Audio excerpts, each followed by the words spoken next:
un sujet que je voulais vous parler, c'est des Shemot. Alors les Shemot, c'est les noms. Les noms, voilà, donc chacun de nous, il est nom. Votre prénom, c'est quoi? Valérie. Valérie. Si on avait demandé à votre maman, à votre papa, pourquoi ils vous ont appelé Valérie, alors donc, ou Valérie Giscard d'Estaing, ou je sais pas, donc ils ont, chacun, il avait, quand il nomme son enfant, tout l'espoir qu'il a, c'est que il va ressembler à ce nom. La semaine dernière, ou il y a 2 semaines, dans la paracha de Shelach Lecha, parmi les 12 Meraglim, les explorateurs qui devaient partir, un sortait du lot. Il s'appelle Hoshea. Et avant de partir en mission, Moshe va lui changer de nom. Il va lui dire, tu ne t'appelles plus Hoshea, tu vas devenir Yehoshua. Pourquoi il lui a changé de nom? Il a dit parce qu'il va lui changer la destinée. Donc Hoshea, celui qui est dans le passé, et Yehoshua dans le futur. Et en fin de compte, ça a marché puisque celui qui va remplacer Moshe, il va s'appeler Yehoshua, le même. On a Avram et Abraham.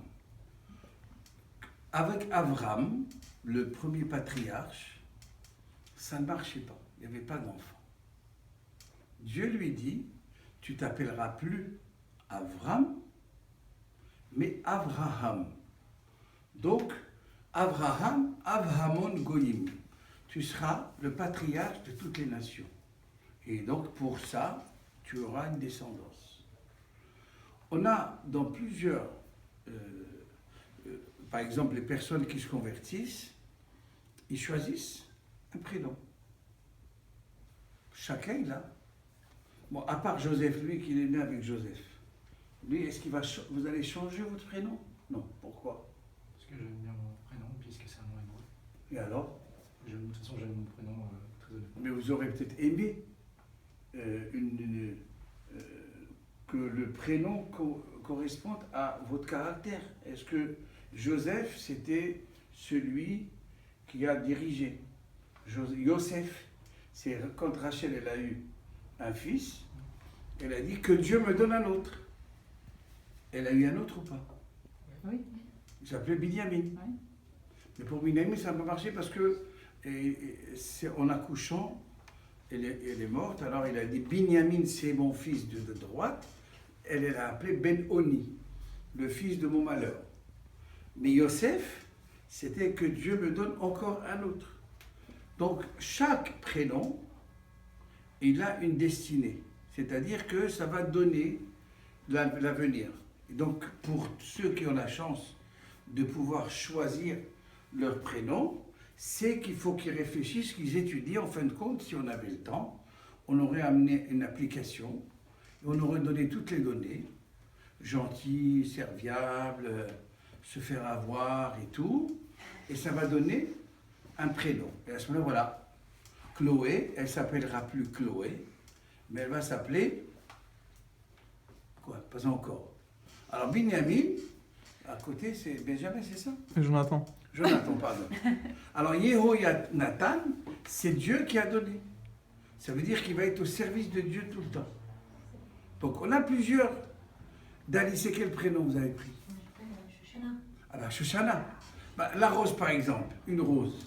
C'est partout, elle est là, elle fait du parfum, elle donne du parfum, elle est Shoshana. Et donc, que Shoshana Benachochim, comme une rose parmi les épines. Et donc, normalement, une Shoshana, qu'elle doit être toujours belle, mignonne, tout, rien autour d'elle toujours. Donc, elle se fait remarquer. Enfin, un petit peu quand même. Non?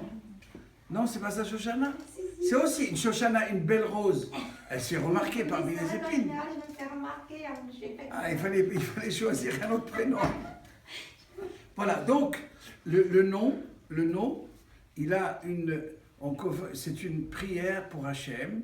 Par exemple, moi je m'appelle Be'ir, sans doute ma mère ou mon père, les deux, Ils ont voulu, c'est vrai que j'étais le 5e garçon, le 5e, donc ils avaient déjà donné pas mal. Donc il ne restait pas beaucoup.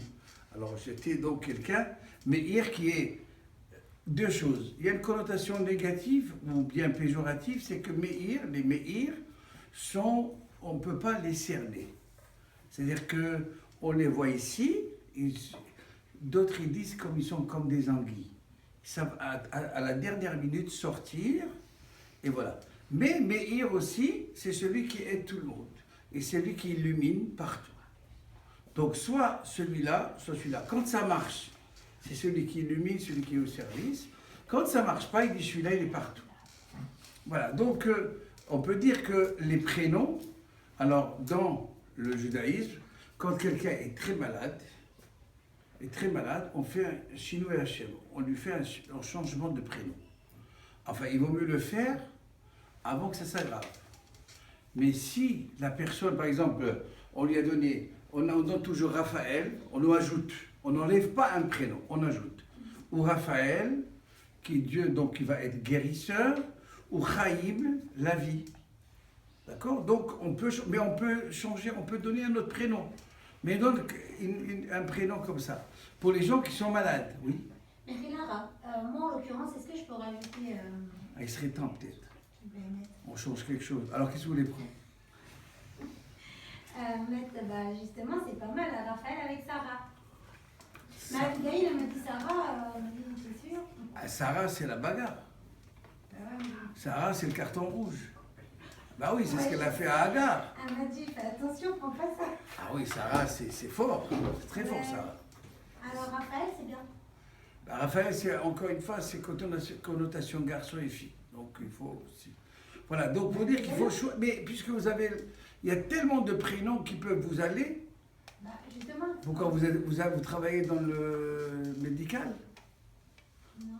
Vous êtes sœur ou on appelle ça une infirmière? Ben, Raphaël, ça peut être ça. Ou médecin, ou. Ouais, l'ange Raphaël aussi. Il y a l'ange Raphaël. Oui, Range qui guérit. Ouais. Oui, il faut être dans le médical.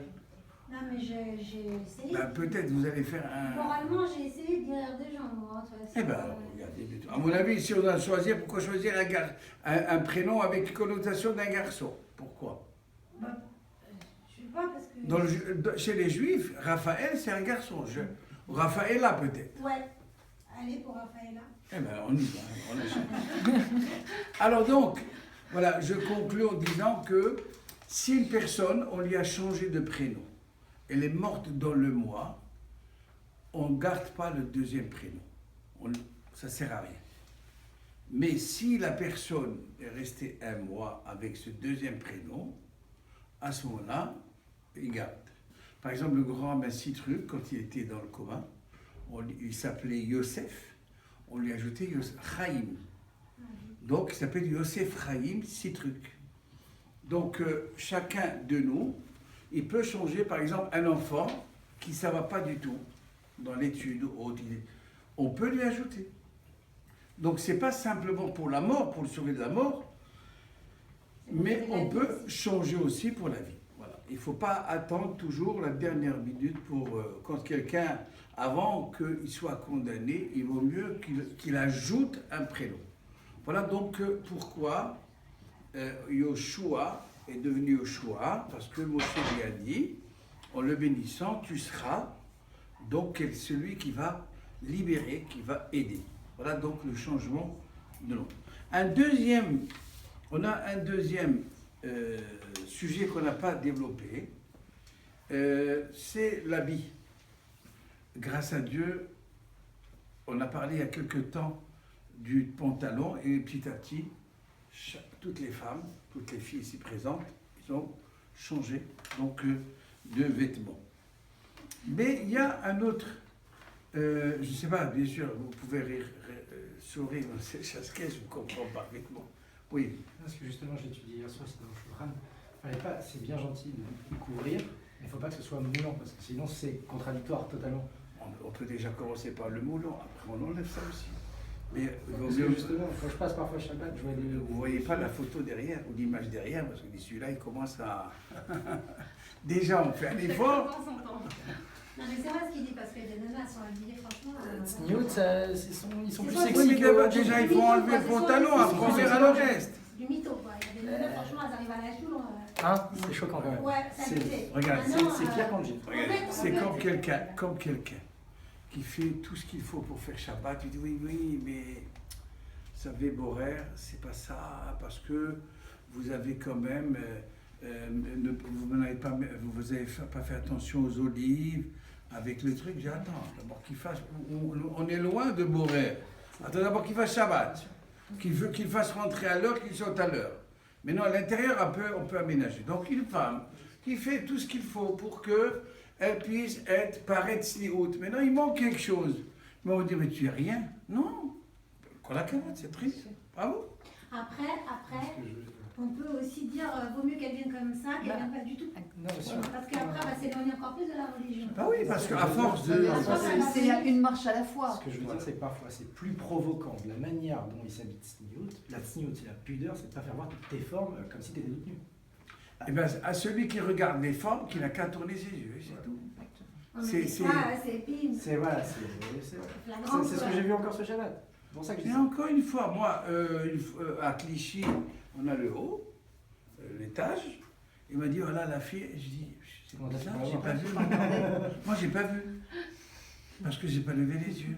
Et pourquoi vous avez levé les yeux, vous? C'est dans un autre domaine, un rabbin a dit que pendant la Hamida, il faut fermer les yeux. À la fin de la Hamida, il y a un élève qui dit, Rav, Shimon a ouvert les yeux. Il lui a dit, si tu n'avais pas ouvert les yeux, tu aurais pas vu que tu avais ouvert les yeux. Alors la même chose. Pourquoi tu regardes et on voit une femme qui n'est pas habillée de snio, eh bien ferme les yeux. Comment vous faites, vous les rabbinim vous êtes très froum, comment vous faites dehors quand il y a toutes ces images, ces photos, comment vous faites Aujourd'hui, en descendant de chez moi, et la voisine qui était habillée, j'ai fait comme ça. Elle a cru que j'étais fâché avec elle, parce que je ne lui ai pas dit bonjour, parce que il y avait... elle était gênée, moi je suis gêné. Alors on essaye de passer. Maintenant, encore une fois, quelqu'un qui dit cette femme elle n'est pas habillée de sniout, c'est qu'il faut commencer par lui, parce que c'est écrit dans le 3e paragraphe du schéma, Velotaturu achareinechem, n'allez pas selon vos yeux. Ça veut dire que la caméra que vous avez, changez d'endroit, vous verrez rien du tout. C'est pour ça que on n'est pas obligé de, je parle surtout pour les hommes, c'est toujours les hommes qui regardent et que c'est la femme. Mais encore une fois, si quelqu'un veut que la femme, même la meilleure, même celle qui a la perruque, c'est tout ce qu'on veut, on peut dire oui, vous avez vu quand même que la manche n'est pas 3/4 et tout. Non, il faut dire bon, Hachem, elle fait ce qu'elle veut. Voilà, mais dans un autre domaine, c'est celui du Shahatnez. Voilà une loi qu'on n'aime pas du tout. La semaine dernière, on devait parler du prélèvement de la chala, mais c'est bien avant de la chala que tout le monde fait. Mais il y a des vêtements, ce qu'on appelle sha'atnez. Sha'atnez, ça veut dire le mélange de la laine et le lin. Je pense qu'après ce cours-là, déjà, il n'y a pas beaucoup. La moitié vont partir et dire, déjà on a commencé avec la jupe. Maintenant, il nous parle de le mélange de la laine et le lin. Où allons-nous? Donc, voilà.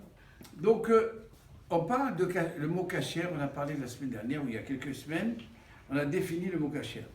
Mais est-ce qu'on connaît la notion de s'habiller kasher? S'habiller kasher, c'est-à-dire qu'il est interdit de mélanger ou de consommer un mélange, le lait et la viande. Donc la Torah nous interdit encore aussi de porter un mélange de la laine et le lin. Pourquoi? Pour rien. C'est écrit. Ça fait partie des chokim. Qu'est-ce que c'est un chok? Un chok, c'est une loi fermée. Sans réponse. Il n'y a pas de raison. Parfois, il y a des raisons, il y a des lois avec raison, mais c'est là, comme ça, il n'y a pas de laine et le lin dans le même vêtement. Ça veut dire que dans ma veste, et je regarde les boutons, et il faut aussi faire attention que le bouton, étant donné que le bouton doit être très très bien serré, et bien si la meilleure des choses, c'est le fil du lin est plus fort que le fil du coton, Et la plupart des costumes sont faits avec des fils de lin.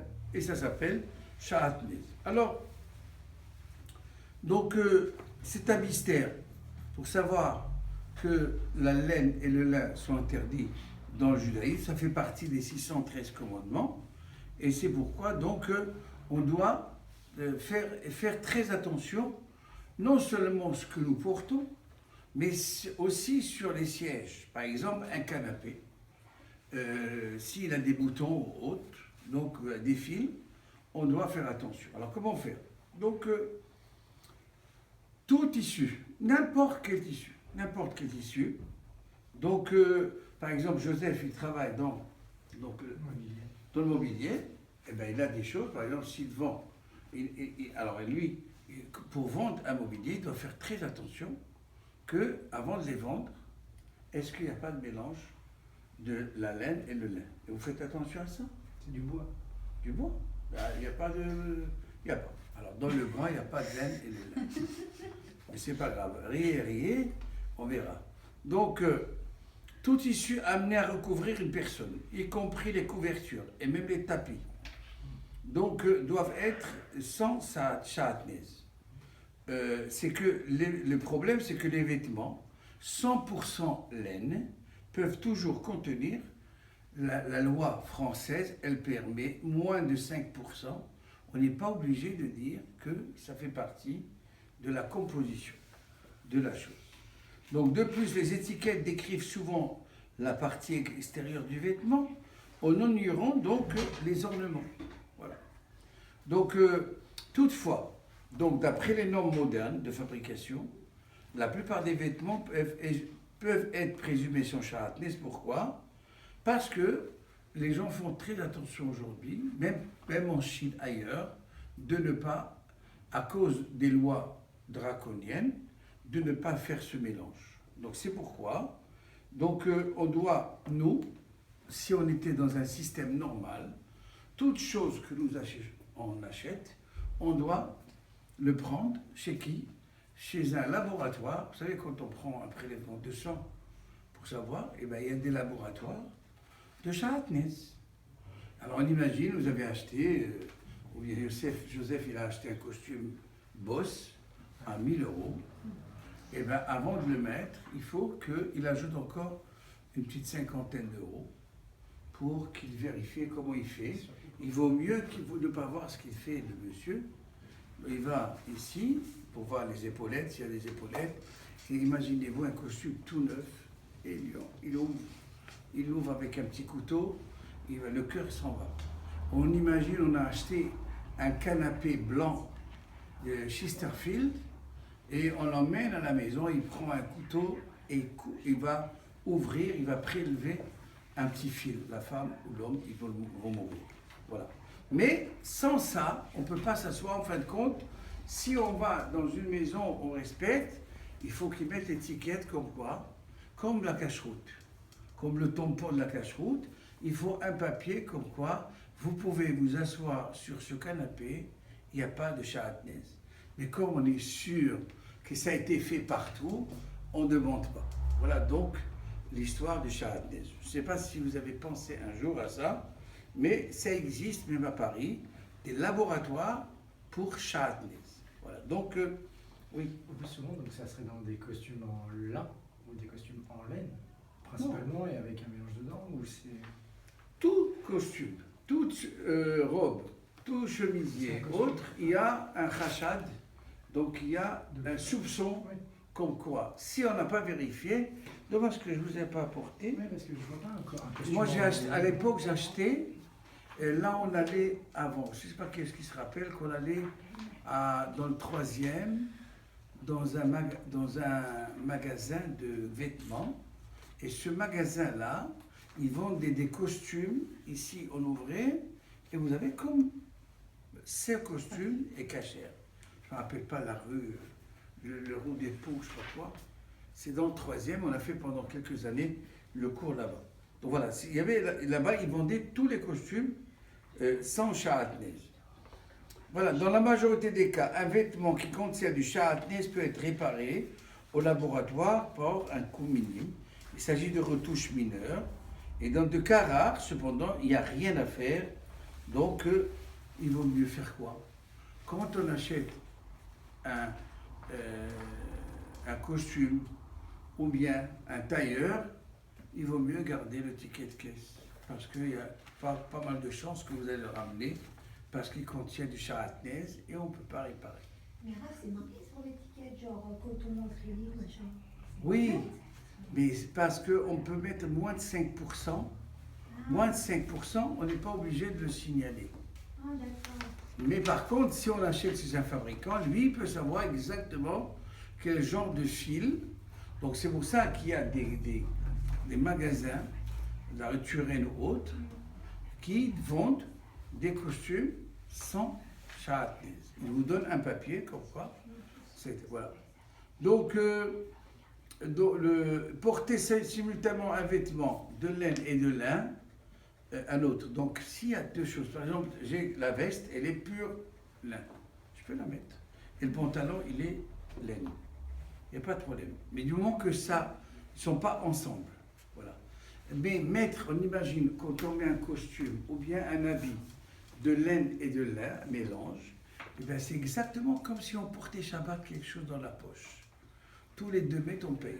Ça, la caisse enregistreuse, c'est une faute. Chaque fois que nous baladons avec un costume du charatnez, eh bien, on a donc ça. Voilà, donc c'est pour ça. Donc, pas d'inquiétude concernant la laine de chameau, mohair, angora, cachemire, alpaga ou vigogne. Seule la laine de mouton est concernée par l'interdiction du charatnez. Voilà, vous avez respiré, vous avez eu peur, maintenant vous allez rentrer à la maison, tranquille, oui, peut-être que qui achète aujourd'hui une laine de mouton? Peut-être comme quelqu'un m'a dit un jour, mais peut-être que je peux acheter du non-cachère, une viande non-cachère, peut-être elle a été abattue par un juif, peut-être ça a été cachérisé, peut-être. Là aussi, vous allez dire, oui, mais peut-être que, oui, c'est pas sûr que je porte un habit interdit, peut-être, oui. Mais là, en ce moment, moi, je suis dans un dilemme. Ce qui se passe, c'est que j'ai vu à la télé les abattoirs et j'arrive plus à... J'ai du mal avec la viande. J'achète maintenant, je vais au cachère, la Créteil Soleil, ils vendent aussi, la cachère de Créteil Soleil, Créteil Soleil, ils vendent au cachère la viande végétarienne. Alors, Quel est votre problème? Parce qu'on égorge les animaux? Ce qu'il y a, c'est que non, à chaque fois que je mange de la viande, je revois les images des animaux qui ont été... Et la viande, elle a... Mais qui vous dit que l'animal, quand il sait qu'il va être abattu par un chorette, ouais. Au lieu de pleurer, il sourit parce oui, que il doit être heureux de terminer dans votre assiette un petit steak. Ouais, bien, il dira, si je sais que j'ai à atterrir chez Dali, je vais aller en dansant. Il ne faut pas penser à l'animal, penser à la bracha que nous devons faire sur le steak. J'y pense, c'est pour ça que je me pose la question, comment faire pour me débloquer maintenant, parce que je n'arrive plus. Moi, je pense que celui qui pense à comment on égorge les animaux, que ce soit les poules, que ce soit les volailles, tout ce qu'on veut, c'est des faux. Donc, des faux quoi? C'est faux tout. C'est-à-dire que ça s'appelle en bon français, et Mechila pour le mot, c'est de l'hypocrisie totale. Pourquoi? Pourquoi? Parce que j'aime les animaux. Qui n'aime pas les animaux? Ben non, justement, et qu'est-ce qu'elle a l'exclusivité de... Eh bien, regardez, Hamavdil Ben Kodeshechor, celui qui a vu le match dimanche soir. Regardez Cristiano Ronaldo. Ouais. Regardez comme il est tombé, il s'est blessé. Mignon comme tout, il pleure. On dirait un enfant, vraiment on a peur. On dit, il faut prendre paillettes, il faut l'égorger parce qu'il a fait mal à notre Cristiano Ronaldo. Et avant de sortir, il attend que toutes les caméras du monde soient sur lui. Et il sort sur une civière et tout ça. Franchement, avoir pitié de cet homme-là qui gagne tellement de millions, c'est exactement ceux qui sont... Regardez Brigitte Bardot, toute sa vie, elle avait fait ce qu'elle a voulu avec les manteaux de vigilance. Je pense qu'elle a eu peut-être une centaine. Combien de phoques sont passés là-dedans? Et une fois qu'elle a eu marre de tout ça, elle dit, ça y est, c'est comme quelqu'un, il est rassasié, qu'est-ce qu'il dit? Ah, non, non.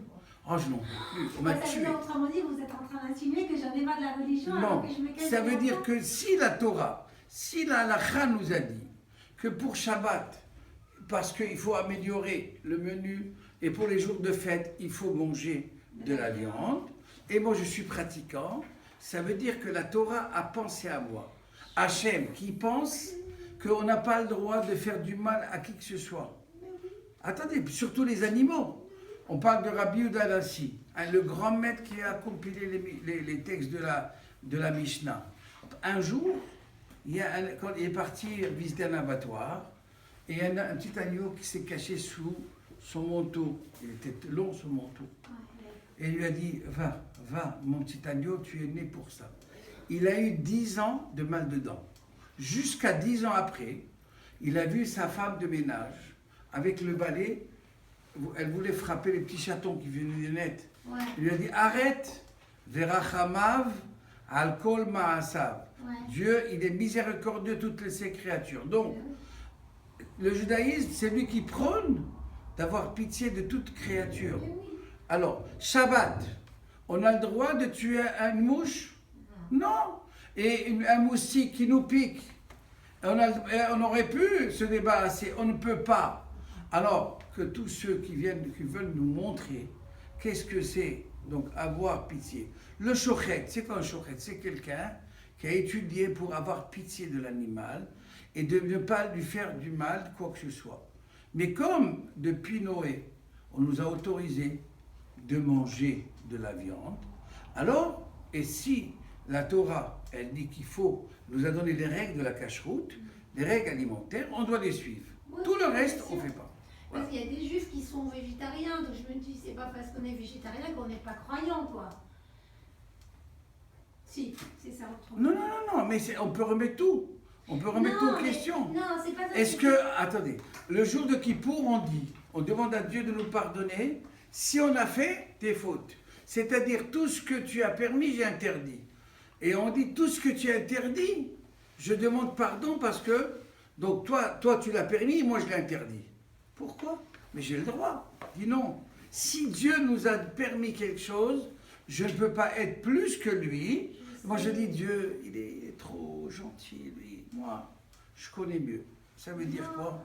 Alors c'est pourquoi Dali, continue à ne pas manger de la viande, c'est très bien. De toute façon, la viande cachère, elle coûte cher. C'était pas ça ma question. Comment je fais pour m'enlever ces images de la tête, là? Moi, je me sacrifie pour Hachem. Hachem a permis, il nous a donné les règles de la cache-route, les règles des lois alimentaires. Je ne suis pas plus que lui. Il est vrai que j'aurais aimé ne pas du tout manger de la viande, mais comme il m'a demandé de le faire, et l'essentiel de manger cachère, point à la ligne. Mais tout le reste, vous allez regardez, je ne vais pas parler encore de Brigitte Bardot ou autre, tous ceux qui, comment s'appelle celle de Alerte à Malibu? Pamela Anderson. Elle est venue, elle, Ouais, oui, voilà. pour soutenir, franchement. Des personnes comme ça, ils vont nous donner des leçons, franchement. Alors, une fois qu'ils ont liquidé leur vie comme ils veulent nous donner des leçons. C'est pour ça, nous, on ne donne pas de leçons à personne. Nous, on n'a En rien Israël, demandé. le foie gras est interdit. Eh bien voilà, en Israël, Oui, eh bien oui, pourquoi? Parce qu'ils ont... Mais ça ne veut pas dire qu'on ne l'importe pas.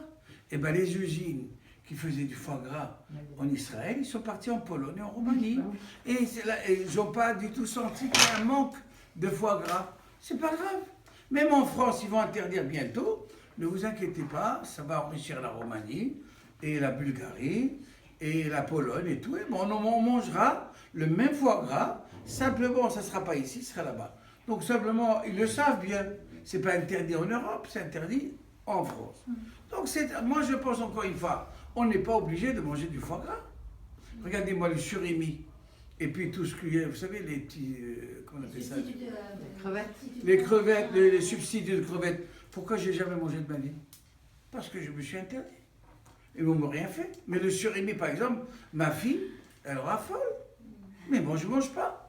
Vu d'abord le prix, puis... Alors, pour dire quoi? C'est moi qui décide. Même si la halakha... Mais non, je vous le dis. Si, par exemple, quelqu'un, il est pour le poisson, il ne peut pas supporter le poisson vendredi soir. Et ça lui fait mal. Ou bien le vin, les 4 verres de vin. À ce moment-là, il peut prendre du jus de raisin. Il peut. Donc, on peut trouver toujours un arrangement. Mais devant la maladie, si quelqu'un il mange du poisson vendredi soir Allergique. et tombe malade, il est allergique, il ne mange pas. Quelqu'un qui mange de la viande et il va atterrir à l'hôpital, il ne mange pas. Ça, c'est sûr et certain. Mais maintenant, quelqu'un qui dit, il est vrai que j'aurais aimé des trucs végétariens toute la semaine, il peut. Ouais. Et maintenant, quand il faut rien ne lui interdit de prendre des substituts de la viande. Ouais, c'est ça. En Israël, ils peuvent vendre, vous avez un steak sur votre assiette, et vous croyez que c'est de la viande, c'est pas de la viande. C'est comme le Canada Dry, c'est la couleur, c'est tout, mais ce n'est pas. Voilà, Dani. Donc, vous allez mélanger les deux, vous allez voir. On fait un mix. Voilà. Alors, donc, on va lire la semaine prochaine, si tu veux, Choukat. Alors, Choukat, c'est encore un chok. Choukat. Choukat, c'est le chok. Chok, c'est quoi, mademoiselle Chesquez? Chok, ça fait partie des lois fermées, sans explication, sans raison. Par exemple, Shabbat. Moi, je ne travaille pas lundi. Eh bien, je vais travailler Shabbat, et lundi, je le rends Shabbat. Ça aurait été bien. Kippour, ça tombe un jour de semaine. Un jour de semaine, voilà, mademoiselle Walid, par exemple, ce Kippour qui va venir, c'est sa journée la plus grande de l'année. Qu'est-ce qu'elle fait? Elle va travailler le jour de Kippour, et le lendemain, c'est son jour de Kippour. On va faire une synagogue à Paris pour les gens qui ne peuvent pas faire Kippour. Eh bien, ça ne marche pas? Non. Parce que c'est écrit le 10e du mois de Tishri, ce sera Kippour. Le Shabbat, 6 jours tu travailleras, et le 7e jour, tu te reposeras, donc on ne peut pas faire autrement. Voilà, donc parmi les chokim, parmi les chok, c'est une loi. Mais le chouka, c'est une loi fermée. Donc on va nous raconter, oui, Joseph. C'est peut-être une question un peu bizarre. Si par exemple, moi pour le coup, je ne travaille pas non plus le lundi, samedi et lundi, est-ce que j'accomplis vraiment la mitzvah de Shabbat puisque j'ai travaillé que 5 jours et pas 6? Ah, non, En soi. on peut même ne pas travailler du tout. Non. Quelqu'un qui est rentier, Ah. quelqu'un que ses parents lui ont laissé quelques millions d'euros, et il est en vacances toute l'année. Il y avait une étude là-dessus justement. Que dans quoi, la on est Mishnah. obligé de travailler? Bien sûr, dans la Mishnah, quelqu'un qui étudie sans travailler, ça sert à rien. Il faut aller travailler, sinon après on arrive à faire des bêtises. Non. Ce que vous dites là, étudier et travailler. Quelqu'un qui dit, je ne vais pas travailler, je vais étudier. Mais qui va lui donner à manger? Il va être un fardeau sur la communauté. Mais quelqu'un que ses parents lui donnent une rente de 3 000 euros par mois, il n'est pas obligé d'aller travailler, il va étudier. Ça, c'est son choix. Mais ne pas travailler et être un fardeau sur les autres, ça pose un problème. Mais même dans le même cas, qu'est-ce qui se repose à Shabbat? Il n'a pas travaillé la semaine. Il se repose de quoi? Mais on n'a pas dit se reposer, c'est variété. Je suis d'accord. Mais quel est son repos par rapport à rien Ah, faire? mais, le repos du Shabbat, c'est manger, boire et étudier. Donc, voilà. Donc, dans la sidra de ce que nous allons lire, si Dieu veut, cette semaine, c'est donc, il y a un mélange, il y a un ensemble d'histoires que chacune, il faut attendre vraiment, il faut s'arrêter quelques temps. Mais parlons donc que simplement de la chouka, para adouma. Para adouma, c'est la vache rouge. Enfin, donc, ça va vous rappeler la vache rousse, mais adouma en hébreu, Dani, c'est rouge. Mais qu'il n'y a pas rouge, Adom, c'est rouge. Le vin, il est Adom, c'est du rouge. Il n'est pas rouquin, il est rouge. Donc, mais comme il n'y a pas de vache rouge, alors rousse. Donc rappelez-vous de la vache qui rit avec les petites, avec les boucles d'oreilles et tout. Alors, on imagine cette vache-là qu'elle fait partie de l'élite dans le peuple juif, puisque elle est rousse et il n'y a aucun poil noir. À ce moment-là, elle est sélectionnée, elle va passer au peigne fin, on va dire, pour qu'on dise qu'elle est valable pour devenir une vache rousse. Ils vont la payer à prix d'or, mais ils ne vont pas faire un élevage.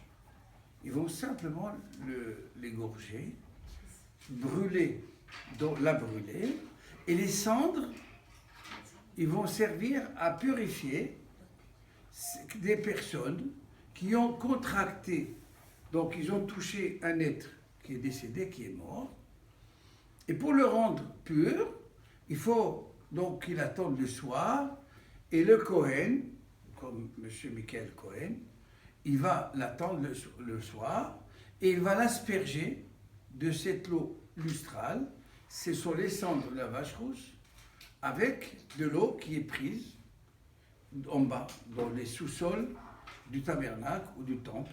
Et à ce moment-là, il devient kasher, pur, tahor. Mais qu'est-ce qui est le hic de l'histoire? C'est le Kohen qui est aspergé, il devient impur. Alors qu'est-ce qu'on a gagné? Ou ces eaux-là, ils rendent purs ou impurs. Alors si vous vous rappelez ce qui se passe en Inde, on ne mange pas la viande, là-bas ils ne mangent pas de la viande, puisque les vaches sont libres et elles font ce qu'elles veulent. Et donc, peut-être ils pensent que les vaches ont une force énorme, et donc ils peuvent faire des choses. En fin de compte, non. C'est simplement le mélange de la vache rousse avec l'eau, elle rend pure. Mais pour ne pas qu'on pense qu'elle a un pouvoir énorme, donc elle devient impure. Pourquoi? Parce que les gens, vite fait, il leur faut des symboles. Quand Moshe est monté chercher l'étape de la loi, qu'est-ce qu'ils ont fait, les Juifs, en attendant, ou à la fin de l'attente? Ils ont fait le veau d'or, parce qu'il leur faut quelque chose. Regardez-nous, heureusement qu'on ne fouille pas nos portefeuilles, on va trouver une photo ou d'un saint ou de quelqu'un, parce que, ah, tu vois, regarde, voilà. On croit que le pouvoir est là-bas. Et donc, si on ne nous avait pas interdit la vache rousse, parce que les personnes ne devenaient pas impures, on a cru qu'elle a une force exceptionnelle. C'est comme les gens avec les médiums. Oui, tout ce qu'on veut. Quand les gens cherchent où s'attraper, il leur faut juste une petite sortie. Et donc, même si la vache, elle ne parle pas ni rien, elle va dire, ah là, elle a un pouvoir énorme. Et je vais vous dire, écoutez, j'ai de l'eau, j'ai apporté de l'eau. Et si vous goûtez de cette eau-là, ça va vous donner de la force. Même que les gens sont sceptiques, ils vont dire, si le rabbin il a dit, c'est que c'est bon. Ils ne savent pas d'où vient, cette eau vient. Juste une histoire comme ça. C'est une femme qui avait une source d'eau à côté de chez elle. Chaque fois qu'elle avait mal à la tête, elle disait à son fils, Yawuldi, je vous le dis en VO, Yawuldi, mon fils, je ne dis pas le reste, vous n'allez pas comprendre, va dans la source, rabais-moi de l'eau. Il allait, et elle buvait cette eau, ah, ça va mieux. Et un jour, qu'est-ce qu'il a fait? Quand elle lui dit, Yawuldi, va me chercher de l'eau, il est parti dans le robinet, il a rempli, et elle dit, maman, voilà. Elle a dit, ah, elle dit, maman, c'est de l'eau du robinet. Il lui dit, toi, tu penses que c'est de l'eau du robinet. Mais moi, c'est parce que cette ours, elle a été bénie par un saint, et chaque fois, c'est pas l'eau, c'est je demande au saint de m'aider. Et c'est comme ça, toi, tu penses que c'est de la foutaise, mais moi, je pense que ça. Voilà, donc, la émouna de quelqu'un, c'est pas tellement parce que la vache rousse, elle n'avait rien, on aurait pu dire n'importe quoi. Ça, à quoi ça, tant que j'ai pas compris, je le fais pas. C'est pour ça la Torah, elle a dit Zotrukat Torah. Voici la loi fermée de la Torah. Que si quelqu'un accepte le principe de la vache rousse, c'est comme il a accepté le principe de la Torah entière. Alors tout à l'heure, on a parlé des habits moulants, des choses. Bien sûr que on est en France et on doit faire comme les autres, sinon on va sortir de l'ordinaire, on va sortir du lot. Et donc, je me rappelle qu'on avait parlé ici, quand on était au centre communautaire, dire oui, je travaille, tout le monde me regarde et tout. Il est vrai que c'est très difficile de faire. Par exemple, on imagine aujourd'hui que s'il y avait la loi de la vache rousse, mais on aurait été ridicule. On imagine, on nous filme, ça c'est pire que ce qui se passe avec les animaux.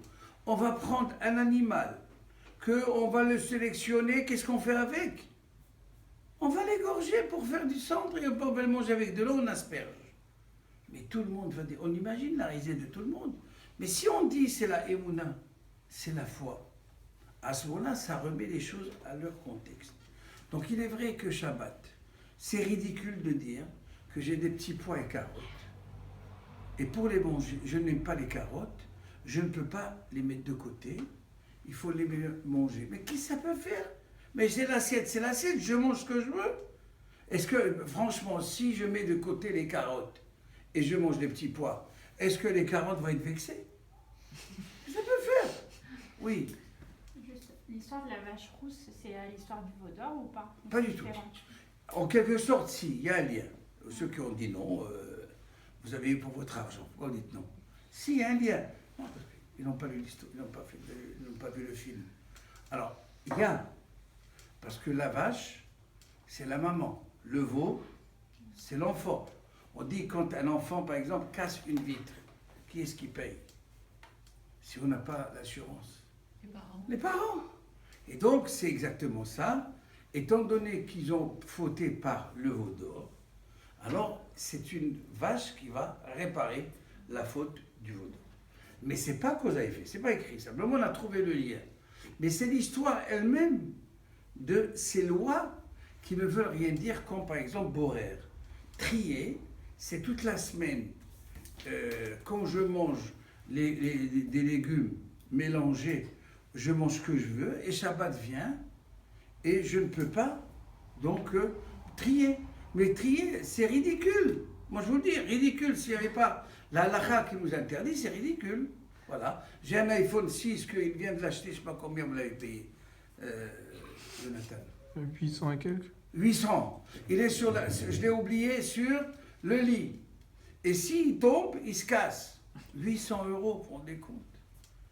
Il donne 100 €, il le prend et le met de côté. C'est un sourd, On Shabbat. peut le pousser comme ça, je crois, avec le. Avec chinouille, Ouais. bien sûr. Ben, on ne va pas laisser 800 € sur le Il y a lit. une façon de. Non, il y a une manière, bien sûr. Voilà. Donc, pour dire que, voilà, l'histoire de Borer, l'histoire, par exemple, de Bichoul, cuisson Shabbat. J'ai une soupe sur le feu, sur la plata, et j'ai oublié. Voilà, Dali, elle a fait la soupe, et sa mère, elle ne mange pas sans le sel. Et si elle la voit salée sur l'assiette, elle ne mangera pas. Alors, elle veut mettre du sel pendant Shabbat dans la soupe. Stop, c'est bichoul cuisson. Mais qu'est-ce que ça peut faire? Si c'est dans l'assiette ou dans... Non, ça c'est bichoul cuisson, ça c'est pas bichoul. Mais il n'y a pas de logique là-dedans. C'est appliquer la halakha. Voilà. Donc, il est vrai que la logique, c'est l'ennemi numéro 1 de la halakha. Surtout pour les lois du Shabbat. Parce que toujours, on joue serré pour les lois du Shabbat. Et c'est pour ça, donc, si on ne maîtrise pas les lois du Shabbat, par exemple le café, qu'est-ce que ça peut faire? Si je mets l'eau sur le café, ou d'abord je mets l'eau d'abord, et le café après. Franchement, est-ce que le Nescafé, lui, va sentir qu'il a été brûlé? Ça peut faire. Non, ça, c'est pas Shabbat, et ça, c'est Shabbat. Voilà. Pourquoi? Parce que quand on ne connaît pas les lois de cuisson, la même chose si on dit c'est quoi Yatsol et Dedbo, c'est une main qui se rétracte, ça veut dire jusqu'à 45 degrés. Alors, donc, c'est pas encore cuisson, à partir de 45 degrés, c'est cuisson, franchement, on va mettre un thermomètre chaque fois. Et même mettre un thermomètre Shabbat, c'est interdit, parce qu'on n'a pas le droit de mesurer. Voilà, donc, c'est pourquoi la maîtrise de la halakha, elle nous apprend à pas mal de choses. Et la chouka, c'est l'histoire de la vache rousse, c'est pour nous, donc c'est un test pour savoir est-ce que nous avons la émouna, la foi en la halakha et la Torah ou pas. Celui qui n'a pas la émouna, tout de suite on le voit et dit c'est ridicule. Moi, dernièrement, on m'a dit que voilà, monsieur, que tout le temps il achète les croissants et les pains au chocolat dans une boulangerie cachère. Et ce dimanche, comme il était, je ne sais pas pourquoi, il s'est levé, il a dit oh, c'est la même chose, il est parti, il a acheté les croissants et les petits pains dans la boulangerie d'en bas. Mais on dit pourquoi? Il dit bon, ben, c'est rien par rapport au Shabbat qu'on a fait, et ben, on peut se lâcher un petit peu. Alors voilà l'erreur, c'est quand on a la émouna, c'est vrai que ça change quoi? Rien du tout. Simplement, ça c'est permis et ça c'est interdit. Voilà donc vient la halakha, surtout elle tombe La parachat Rouka tombe toujours, donc c'est à peu près dans les temps des vacances. Et pendant les vacances, on se laisse un petit peu aller et on ne fait pas très attention. Alors c'est pour ça qu'on dit Zot Rouka Torah. Celui qui a fait, celui qui est capable de maîtriser tout le temps, en tout le temps et tout lieu, toutes ces lois qui sont un peu loufoques et qui sortent de l'ordinaire et puis c'est ridicule et tout, et bien en fin de compte, c'est la vraie Emouna. Donc juste après, donc il y a l'histoire de l'eau. Avec l'eau, c'est quand Moshe, Dieu lui dit d'aller parler au rocher. Et Moshe, il dit pourquoi faire? Il prend le bâton, il frappe. Et bien Dieu lui dit, puisque tu n'as pas suivi les instructions, juste parce qu'il a frappé au lieu de parler, tu ne rentres pas en terre promise. Pour dire quoi? Il lui a dit, c'est pas que personne n'a vu la différence, parce que qui a vu la différence? S'il lui a parlé ou l'a frappé. Mais c'est ça toute la différence. C'est quand on dit, par exemple, le papier Shabbat, donc pour couper le papier, Dali va dire il faut faire chinouille. On a acheté un rouleau de papier, et donc Shabbat, qu'est-ce qu'on fait? Alors, certains vont dire chinouille. Moi, j'aurais dit non. Pourquoi? Parce que avec chinouille, un changement et une transformation, on oublie, on s'habitue. Il faut, Shabbat, on sait bien, n'est-ce pas, que 6 jours, on travaille et on prépare Shabbat. Il faut toujours avoir, pour le papier toilette ou bien pour essuyer autres, des feuilles et non pas des rouleaux. Et Tout le temps prépare. pardon? Maman prépare tout le temps. Tout le temps. Tout le temps les prépare. Elle coupe. Oui, mais je dirais même moins mieux que ça.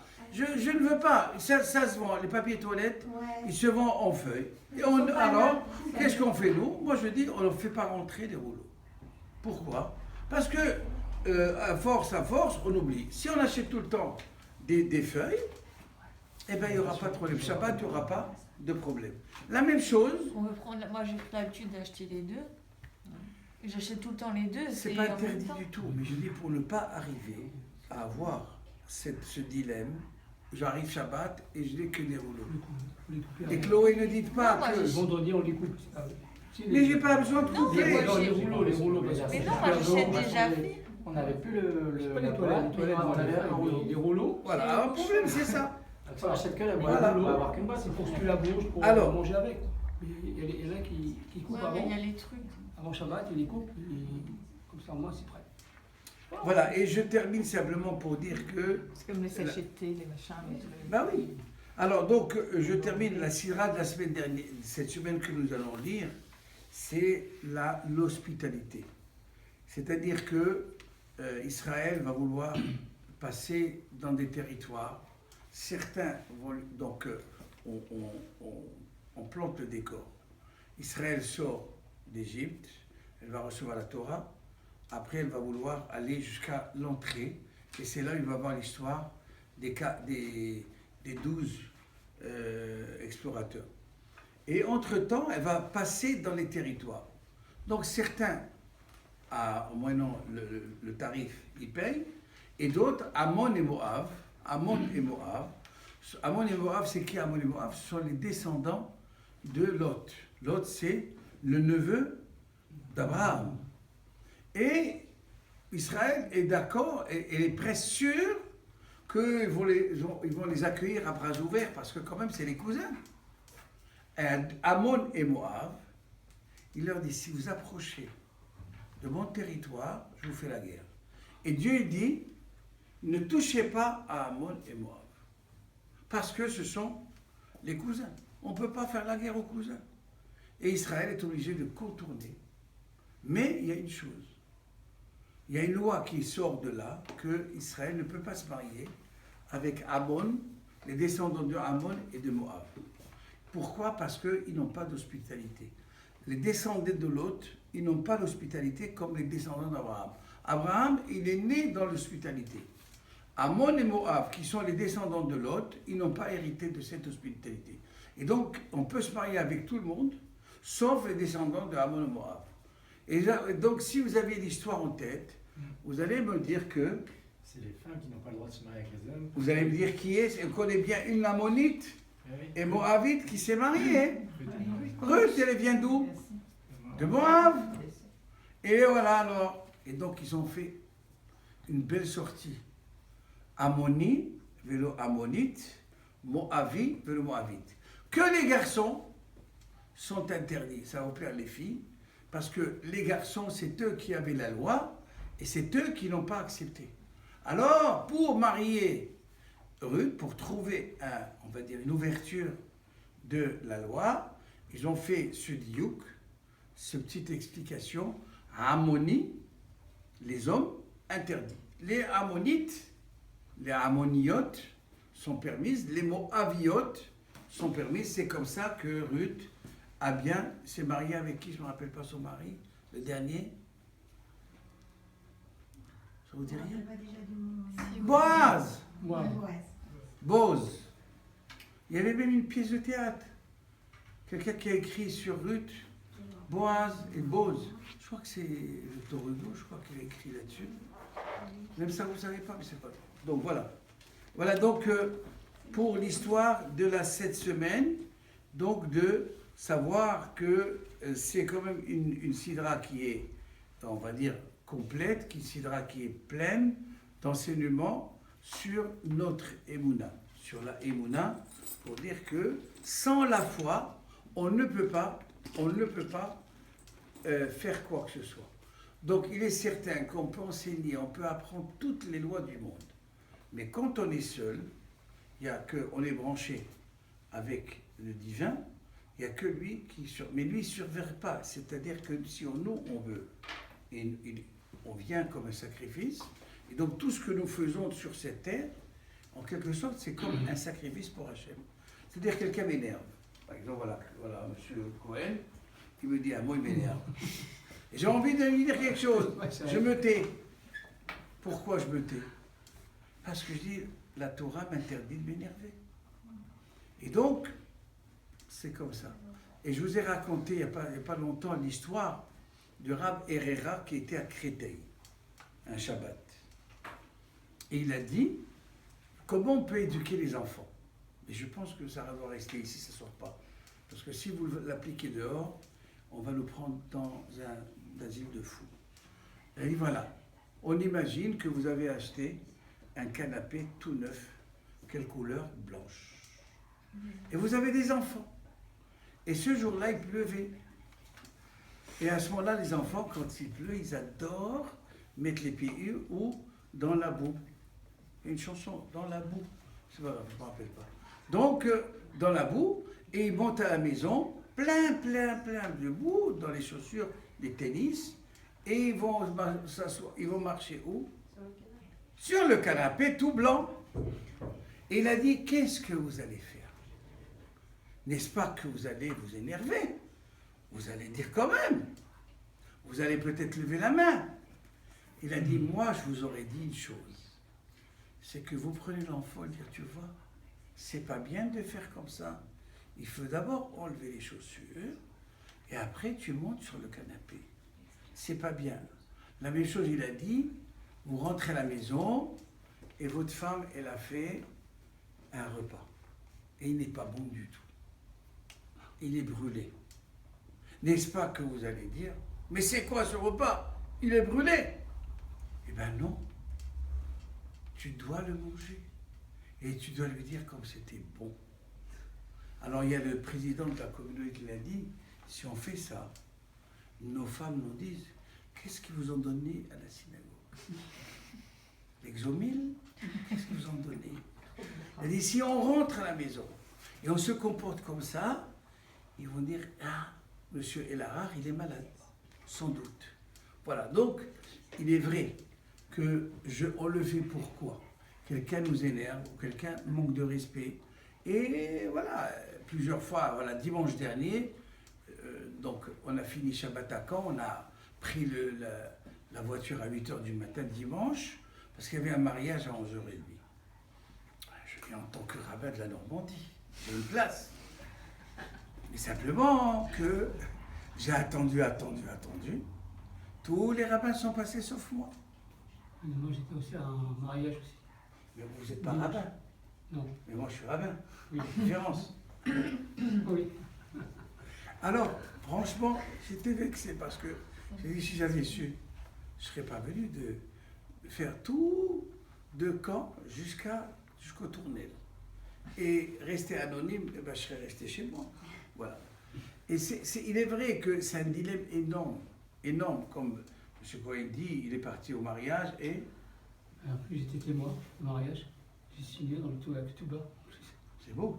Oui, c'est très beau. Vous avez eu la signature. Ah, oui. Mais moi, j'ai rien eu. Non. Rien. Alors pourquoi vous comparez? Non, j'ai comparé rien. Mais il faut comparer Ouais, tout, non, dit la non, non, publicité. non, mais j'étais à un mariage, voilà, c'est tout. Ah, bah c'est bien, il y a un autre après-demain. Oui, Bien. ouais. Voilà. Voilà.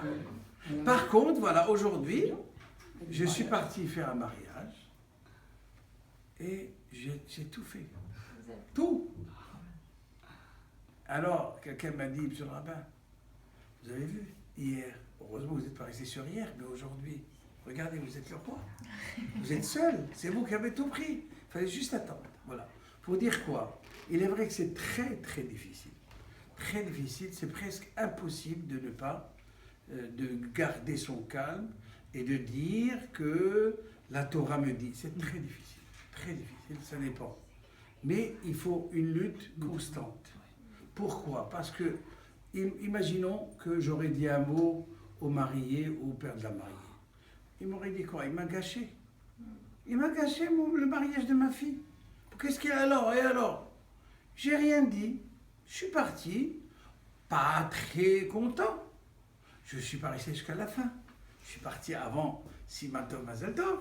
C'est ma manière. Mais j'ai dit, c'est pas fair play. Parce que, et alors, et si on t'avait donné une bracha, tu aurais été fait. Donc, alors, il fallait se comporter d'une autre manière, avec le sourire et tout.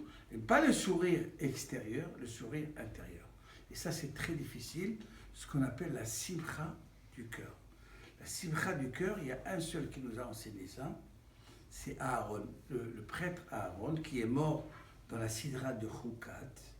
C'est quand il a entendu que son frère Moshe a été élu comme dirigeant de la communauté juive d'Égypte, Dieu lui a dit, Vera Otrav et Samar Belibo, il te verra et il va être heureux de toi dans son cœur, comme quoi tu as eu ce job. Honnêtement, entre nous. Qui un jour, il a eu une joie du cœur pour quelqu'un? Si quelqu'un lève la main, c'est un menteur. Ça n'existe pas. Vous, alors là, écoutez, je veux pas. Mais d'abord, il faut définir c'est quoi la joie du cœur. La joie du cœur, c'est pour une autre personne, ça déborde. On est tellement heureux. Non, il y a la boisson qui peut nous aider un petit peu. Mais être heureux de l'intérieur à l'extérieur, Mazel Tov, et dire en même temps pourquoi ça arrive qu'à elle et pourquoi pas moi toujours. Mais on imagine quand on va au mariage, on va il y a toujours les mêmes, on m'a oublié, voilà. Ça me rappelle un peu la paracha de Korach. Ouais, c'était vraiment très dur. Très dur. Ah oui, mais Korach c'est comporté comme un humain. Ah, c'est vraiment un humain parce que là. Il est humain, il est comme nous, Korach. Korach, c'est nous. Et donc, encore une fois, ceux qui ont compris l'histoire de Korach, C'est trop dur. c'est exactement comme nous. C'est-à-dire, quand on va dans un mariage, dans une soirée, et le serveur, il s'occupe beaucoup de la table d'à côté. Et il leur apporte des petits trucs et machin et tout. Et il nous dit, ouais, et nous alors que pour eux. Ah, ils ont dû lui donner pas mal. Ils ne peuvent pas dire parce que je ne sais pas quoi. Et alors, même si on n'a pas tout, pourquoi on regarde chez les autres? Non. Toujours on regarde, est-ce que tout va bien? On imagine les deux familles quand il y a un mariage. Ça se termine en bagarre générale. Pourquoi? Parce que cette famille, elle a eu plus d'invités que l'autre. Et elle doit payer plus. Voilà. Donc, pour dire que la simcha du cœur, mademoiselle, qu'est-ce que vous voulez nous raconter? Quand est-ce que vous avez eu la simcha du cœur? Je rigolais. Oh, ah, c'était une... Ah! Donc, il n'y a pas. Donc, même le 1% est tombé à l'eau. Voilà. Donc, la simcha du cœur, on a beaucoup de travail à faire pour vraiment se réjouir comme c'était pour nous. Imaginons quelqu'un, il est heureux et on sent là. Alors, il y a le psaume 130 ou 127, Inematov manaim shevet achim gam yachad. Comme il est bon et agréable de voir deux frères s'asseoir ensemble. Kashemenatov, comme l'huile qui descend sur la barbe du premier, et le deuxième, il ressent comme si c'était lui qui a été oint. C'est-à-dire que Aaron, il a été oint comme prêtre, comme grand prêtre, et Moshe, il a senti comme c'était pour lui. Alors là, imaginons qu'on apprend que quelqu'un, il a été promu, ouais, c'est comme pour moi. Moi, je ne l'ai jamais senti. Honnêtement, même pour mes frères et sœurs, je n'ai pas senti ça. Alors, si vous faites partie des gens. Voilà, la vraie simcha, c'est la simcha du cœur qu'il faut travailler pour d'abord se réjouir pour moi, mais si quelqu'un ne se réjouit pas. Et je conclue en disant que j'étais une fois à Tahiti pour Kippour, et j'avais fait Rosh Hashanah. Et il y avait un Kohen là-bas. Et le Kohen, c'est pour bénir, pour l'office. Ils m'ont dit, ce Kohen, il fait une seule fois par an, il bénit le peuple. Pourquoi? Il m'a dit, parce que je ne suis pas heureux. Pourquoi il n'était pas heureux? Parce qu'il était marié avec une non-juive. Ils lui ont dit que si un Kohen marié avec une non-juive, ça ne peut pas marcher, vous ne pouvez pas bénir. Alors il était obligé de divorcer. Et il a dit, puis je ne suis pas heureux. Sauf Kippour, à l'année il a la 5e prière, où je suis content. Et il bénit une fois par an la communauté.